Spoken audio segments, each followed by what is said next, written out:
place where I felt at home. Good morning to all. Magandang umaga po sa lahat. Casting po tayo kaso naunahan tayo ng mga lambaters. Solo lang ako ngayon. Target species natin ngayon yung mga one spot, mga snappers. Update na lang mamaya, doon tayo sa may patuhan. Medyo malalim, high tide pa ngayon pero palopen na. May ibon, ang banog. Ang hahunt din siya. Ang fishing din. Ano yung mga classmate natin, mga honor student po ata yan.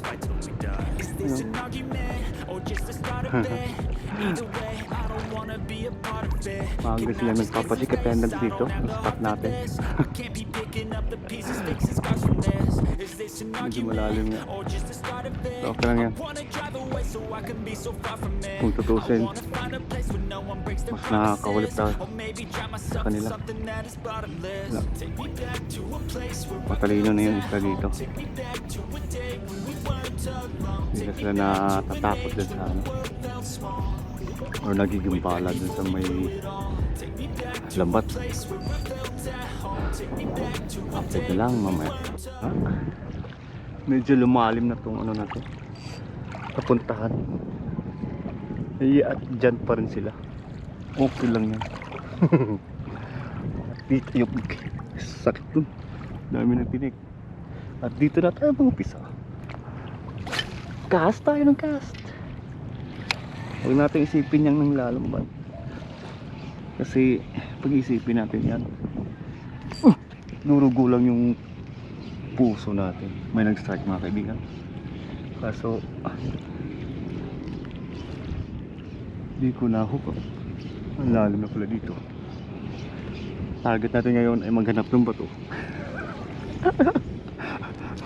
Ang lalim na. Ay Diyos ko lang. Parang mali ata yung napuntahan natin. Saan ba rito may bato?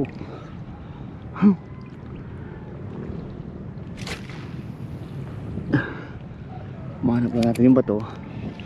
All goods na tayo.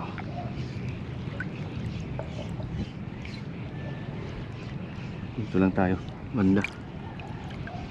Ayan, medyo bumabaw na siya.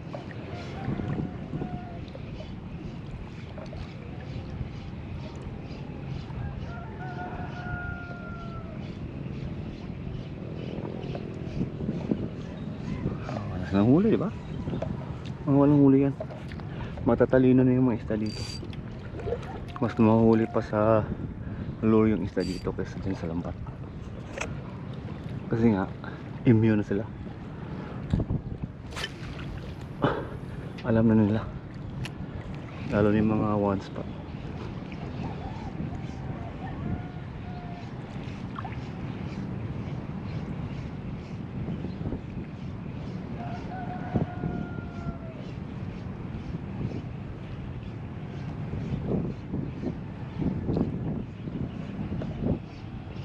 Ang target natin muna ngayon is hanapin yung mga bato-bato. At once mahanap natin yung mga bato-bato, doon na tayo. Kaso medyo malalim pero pwede na to kaysa dun sa sobrang babaw naman. Strike ha?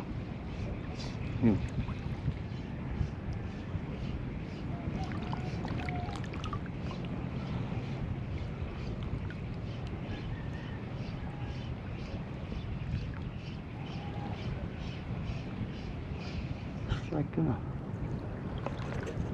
Akala ko fish. Daming ano. Akala ko isda na mga kaibigan. Ano pala? Halaman.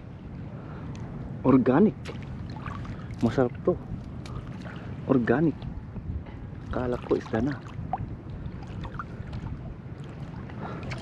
Yun, may mga bato-bato naman. Baka nandito na sila. Cast. Kuko ang lalim. Ang lalim. May butas pa. Dito na tayo. Hindi natin kaya ito. Ay, Ang sakit. Hindi na to eh. Ang dami. Tinik.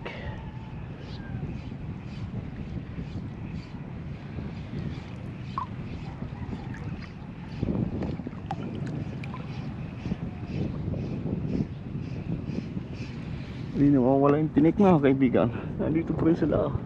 Lim pala dito. Pero okay lang yan. Kakayanin natin. Time check to pala. Mga nasaan po tayo? Mga 6:20. Aray. Saan ba yung bato dito? Ayun. May nakita na akong kulay bato. Kulay bato. May nakita na akong dark color pala. So ibig sabihin yung bato-bato na yan. Ayun ako. Wala pang strike mga kaibigan. Hindi ko makita yung mga bato-bato. Kasama. Nandun pa pa ata. Banda doon yung mga bato-bato. Fish on mga kaibigan. Ito. Lumalaban. Ito. Lumalaban mga kaibigan. Ito. One spot ata mga kaibigan. Good size na one spot mga kaibigan. Ay. Nakita natin yung mga lungga nila kaibigan. Kitang kita na natin yung lungga natin. Yung lungga nila. Okay na to oh. Good size na one spot na to mga pre. So ang gagawin natin, dito lang tayo. Diba? Dito lang tayo. May nahuli na tayo. So ibig sabihin nandito lang sila. Pag nakakita ka ng isa, malamang may kasama siya. Dito lang tayo. Okay. Oh, ano yun? At nakatungtong na tayo ng bato. You know, abot rin tayo. Sana meron. Yung buto-buto na yung dito eh. Sana nandito sila.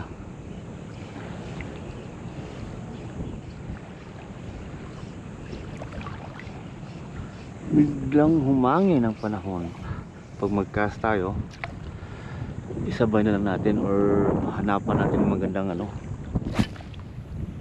tapon na lang na maisabay sa hangin yung ano, cast natin para makaabot ng medyo malayo. Pagkaharap mo yung hangin, yung style ko naman ay side casting. Yung dito ako sa side, parang side pocket kumbaga pagkakas mo.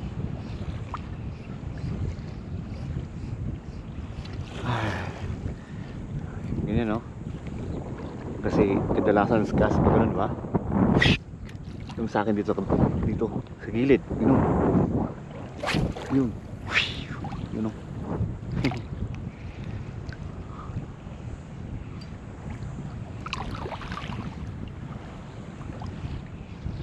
Tapos pag one spot ang target ko, ganyan lang, pitik-pitik, palubog, pitik-pitik, palubog, ano lang,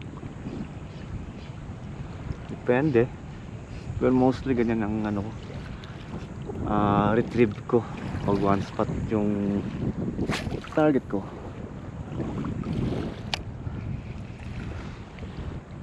Palubog muna, tandaan lang. Kaso minsan hindi ko makagat yung ano, one spot pag ganyan. Kaya ginagawa ko, binababa ko yung rod, tapos yung pitik lang. Ay, wala talaga. Uuwi na tayo. Ang huli natin ay ano lang, isang one spot. Maaga pa sana, kaso may nangyaring di ka nais. First time po sa history ng pag-fishing ko ay ganito nangyari. Ewan kung bakit. Nakakalungkot ng isipin. At ito ang nangyari. Hay, talaga. Ito.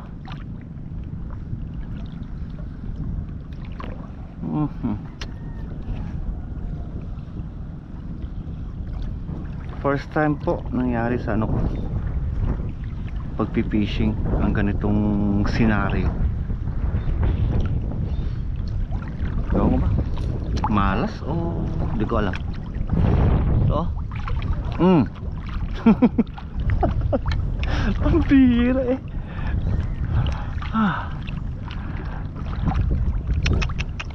Ang bihira. You know, naputol mga kaibigan yung silver hound natin.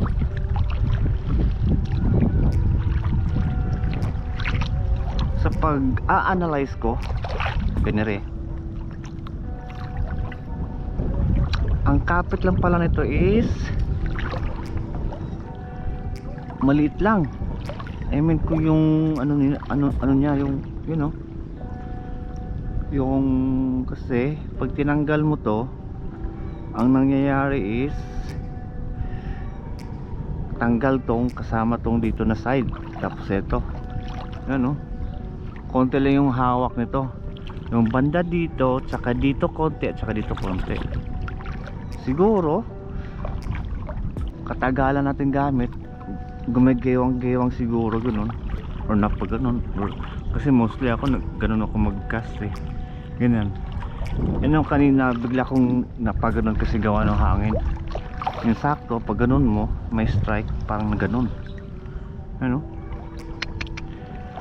Ay, first time po nangyari kong ganito.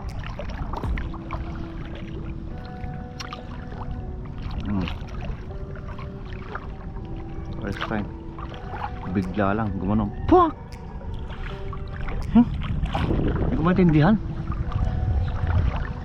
Sa tagal ko ng pagpipishing, ngayon lang ako nagkaganito, no? Sayang yung ano, reel. Wala tayong magawa nito, you know. Ganda sana, no? Walay. So kailangan nating mag-ipon at bumili ng bago. Ganun talaga ang fishing. Sayang ng reel. Ang ganda pa naman, you know. Seahawk by Silver Hound 1000 Seaways. Seahawk. Gusto ko pa naman itong ano, reel na to. Hindi ko alam kung ako lang ang nagkakaganito, nagganirihan ng model na to. Ewan ko lang, ano.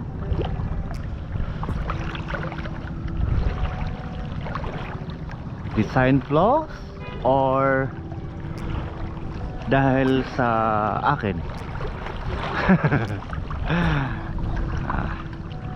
Ano, sayang. Ito yung gamit ko nung nakahuli ako ng malaking needlefish, saka yung mga mostly na kanuping na malaki, pati yung chicard na malaki. Mostly na mga malalaki ko mula nung nag vlog ako. Ito yung gamit ko. Sayang. Ay, you know, smooth pa naman. Bigla lang eh, pak! Nagulat ako, biglang nalaglag. Sabi ko, nangyari ba't ito na lang? Ganoon lang eh. Yan pala, bali siya.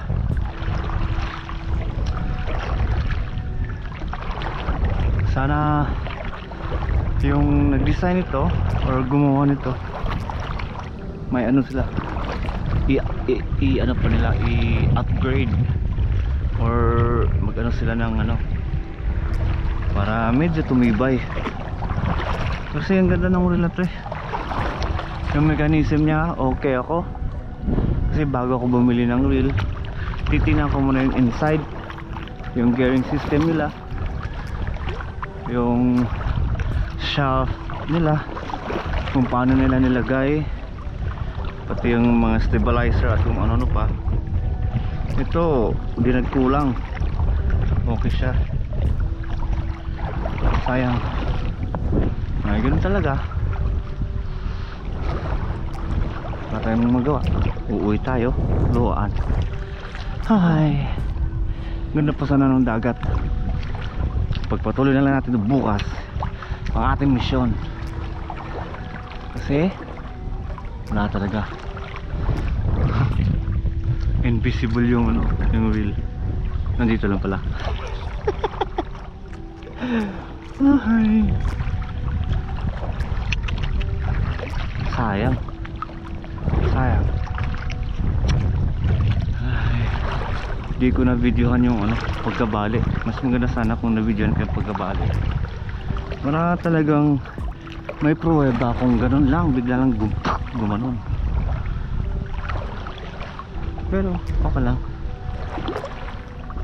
Ay, siguro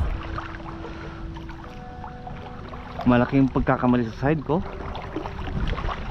Siyempre ako gumagamit, diba? Siyempre, sino bang sisihin? Yung isda na nag-strike. Ganun talaga.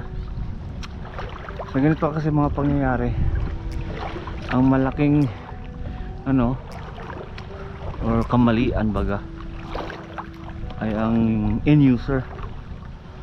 Siguro mali yung pag ano ko, at saka siguro design flaws. Hay,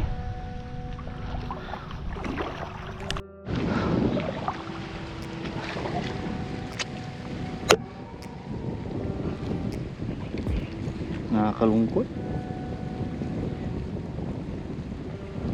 Nakakalungkot. Ano ba yan? Yung lure natin mas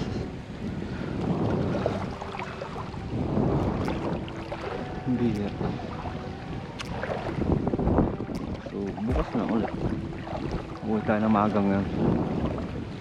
Sayang lo. Sayang talaga.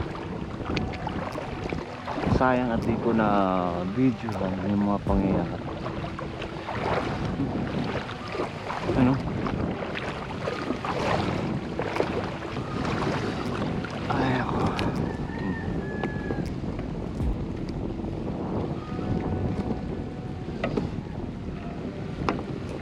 Naghiwalay silang dalawa. Sayang.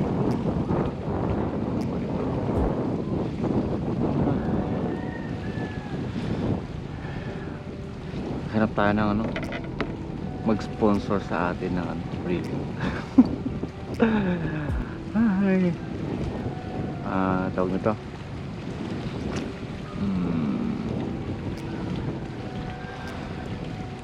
Hingi tayo ng ano, sponsorship kay Nanin TV. Yun. Kasi monetize na ata yun. Hingi tayo ng ano, sponsorship ng kaibigan nating vlogger na si Nanin TV. Nanin TV, sana naman yun, nakita mo yung reel ko. Balik. Sana naman bro, mag-sponsor ka naman. Alam ko, laki ng kinikita mo ngayon.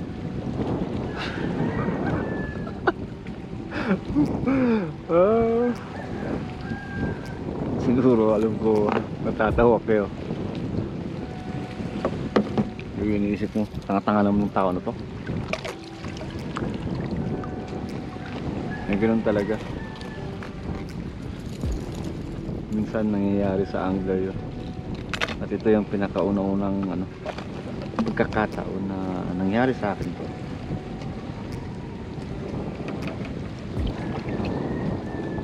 Siguro malaking ano na to, sisihin ay yung user talaga, yung gumagamit.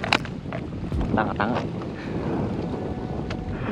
Ay ako, uwi tayo maaga na yan. Wawa. Goodbye, goodbye.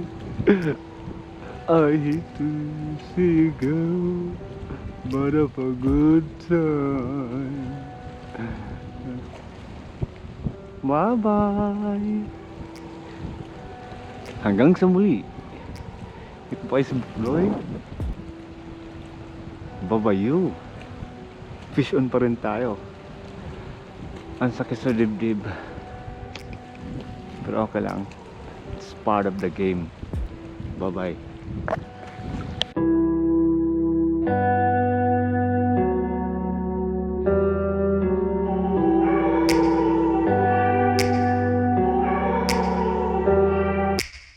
Take me back to a place where